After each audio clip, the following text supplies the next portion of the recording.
Alors que la grève des contrôleurs SNCF est à l'heure actuelle maintenue et que des milliers de Français ont vu leur train pour rejoindre leur famille à Noël être annulé, le chef de l'État, Emmanuel Macron, a tapé du poing sur la table en Conseil des ministres ce jeudi 22 décembre, d'après une information parue dans Le Parisien ce même jour. Il n'est pas tolérable que quelques centaines de personnes bloquent le pays et gâchent les fêtes des Français après 2 années de Covid, a-t-il déclaré en début de session. Il n'était pas du tout en colère, mais la mise au point a été très claire, a indiqué l'une des personnes présentes au quotidien.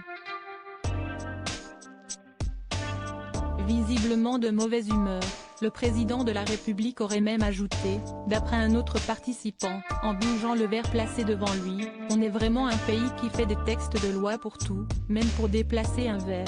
Et d'ajouter, cette fois à l'attention de tout le monde, le gouvernement ne doit pas être observateur des conflits sociaux et doit continuer de se mobiliser. Un maigre espoir pour le gouvernement car si le conflit oppose la direction de la SNCF et un collectif de salariés indépendants des syndicats comme le rappelle Le Parisien, le ras-le-bol des Français se tourne vers le gouvernement et la tête de l'État. Selon un conseiller ministériel, il faut donc montrer notre empathie pour ceux qui galèrent tout en essayant de faire pression pour sortir de cette crise. Le message d'Emmanuel Macron est aussi passé du côté du porte-parole du gouvernement puisqu'Olivier Véran a indiqué en conférence de presse que l'ensemble du gouvernement est totalement mobilisé.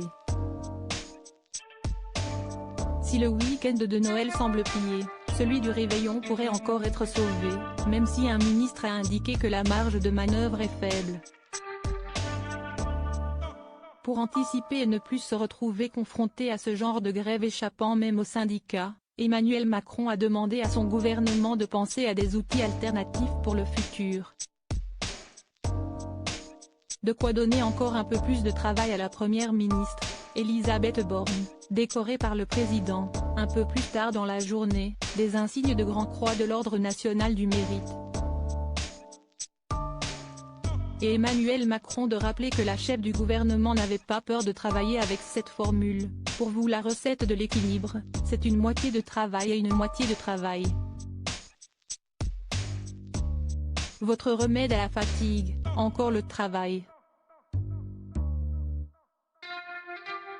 Article écrit en collaboration avec 6 médias Crédit Photo, Raphaël Lafargue-Poul.